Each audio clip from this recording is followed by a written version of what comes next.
පොඩ්ඩන්ට කෑම කවන්න හරි අමාරුයි නේද? අන්නේ පොඩ්ඩන්ටයි ලොකු පොඩ්ඩන්ටයි දෙගොල්ලන්ටම මේ කෑම එක හොඳයි. මේක රසයි වගේම ගුණයි. අපි යම් වීඩියෝ එකට. අපිට අවශ්‍ය වෙනවා තම්බාගත් බතල. ඒ වගේම තම්බාගත් බඩිරිඟු. බිත්තර දෙකක්, මාගරින්, කිරි. අපි මුලින්ම බිත්තර දෙකේ කහ මද දෙක අයින් කරගෙන සුදු මද දෙක හොඳට චූටියට කපා ගමු. ඒ වගේම පොඩි දෙයක් කියන්න ඕනි. ටොමෑටෝ සෝස් යූස් කරනවා නම් ගෙදර හදලා යූස් කරන්න පුරුදු වෙන්න. අද මාගාව ගෙදර හදපුවා ඉවර නිසා තමයි කඩෙන් ගෙනපුවා මං ඇඩ් කරේ. ඔයාලට ටොමෑටෝ කෙචප් ගෙදර හදන විදිය දැනගන්න ඕන නම් පහලින් කමෙන්ට් එකක් දාන්න. හරි අපි දැන් මේ විතර සුදු මද ටික චූටියට කපා ගමු. ඔයාගේ වටිනා කාලයට මං සාධාරණයක් ඉටු කළා කියලා හිතෙනවා නම් වීඩියෝ එකට ලයික් එකක් දානවා වගේම ෂෙයා කරන්නත් අමතක කරන්න එපා. Facebook එකෙන් වගේම YouTube එකෙන් උත් මාව බලන්න පුළුවන්. චූටියට කපාගත්ත බිත්තර සුදු මද ටික අපි චූටි බෝල් එකකට දාගමු. ඊළඟට අපි කලින් අයින් කරගත්ත කහ මද දෙක මේකට එකතු කරනවා. ඊට පස්සේ අපි හොඳට ඒ ටික පොඩි කරගන්නවා. කැමති නම් අතින් මික්ස් කරගන්න. කොහොම හරි කමන්නේ හොඳට පොඩි වෙන්න අනා ගන්න තමයි ඕනි. ඊට පස්සේ මම මේකට රස අණුව ලුණු සහ ගම්මිරිස් එකතු කරගන්නවා. ඊට පස්සේ අපි ආයෙ මේක චුට්ටක් කවලම් කරගන්න ඕනි. ඊළඟට මම තම්බා ගත්ත බඩිරිඟු ටිකෙන් කොටසක් බ්ලෙන්ඩර් කරගන්නවා. පොඩි ප්‍රමාණයක් මම ඉතුරු කරගත්තේ කෑලි හැපෙන්න ඕනි නිසා. මම ඒකට බටර් වගේම ෆ්‍රෙෂ් මිල්ක් ටිකකුත් ඇඩ් කරගන්නවා. ඊට පස්සේ අපි ඒක බ්ලෙන්ඩර් කරගන්න ඕනේ හොඳට. හරි. දැන් මෙන්න මේ ගානට බ්ලෙන්ඩර් කරගෙන අපි මේක අපේ බෝල් එකට එකතු කරගමු. මොකද අපි මේ බෝල් එකේ තියෙන ඇට ටිකයි බ්ලෙන්ඩර් කරගත්ත ටිකයි හොඳට කවලම් කරගන්න ඕනේ.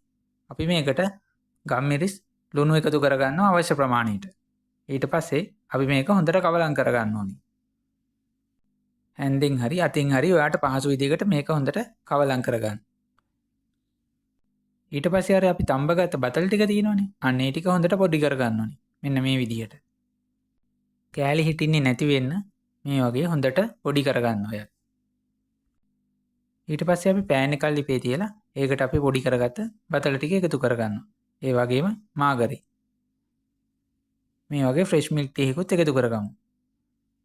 ඊට පස්සේ අපි මේක මදගින්නේ හොඳට පිස ගන්න ඕනේ. ඔයාලා මෑෂ් පොටෑටෝ හදලා ඇතිනේ. අන්නේ පදමට මේකත් හදා ගන්න ඕනේ.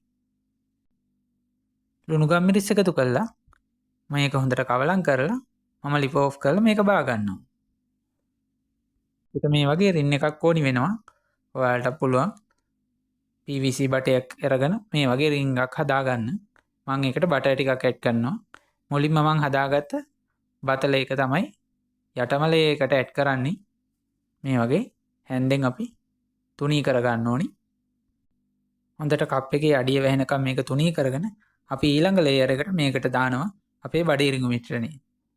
අපි ඒකත් හොඳට යට තුනී කරගන්නවා. මේ විදිහට මාරුවට අපි හදාගත්ත මිශ්‍රණ ටික ලේයර්ස් විදිහට මේකට එකතු කරගන්න ඕනේ. දැන් මේ මම දාන්නේ මම හදාගත්ත බිත්තර එක. අපි ඒකත් හැන්දෙන් ලේයර්ස් එකක් විදිහට හදා ගන්නවා. තරමත් තද කරන්න, ලොකුවට තද කරන්න යන්න එපා. විදිහට මාරුවට මම මේ ලේස් ටික දාගන්නවා. ඔයාට පුළුවන් කැමති විදිහකට කරගන්න. ඔයාට මේකට බතල කියලාම නැහැ. අල, මඤ්ඤොක්ක වගේ දෙයක් වුණත් යූස් කරන්න පුළුවන්. අපි මේ විදිහට ලේයර්ස් කීපයක් අතුරගෙන අපේ මේ රින් එක හිමීට උඩට ගන්න ඕනි. කලබල කරගන්න එපා. ඒ මොනොත් උඩම ලේයර් එක කැඩිලා යන්න පුළුවන්. ඒ නිසා පරිස්සමෙන් හිමීට තමයි මේ වැඩේ කරගන්න ඕනි. ඔයාට පේනවා ඇති මම කරන විදිහ. ගොඩක් හිමින් තමයි මම මේක උඩට ගන්නෙ. මේ විදිහට අපි මේක අයින් කරගන්නවා. හරි. දැන් අපේ කෑම එක රෙඩි. මේ තියෙන ෆයිනල් ලුක් එක. ඔයාලට පුළුවන් මේ වගේ කෑමක් හදලා try කරන්න. එහෙනම් යාළුවනේ තවත් වීඩියෝ එකකින් හම්බෙනකම් මම ගිහිල්ලා එන්න. ඔයාලට සුබ දවසක්. bye.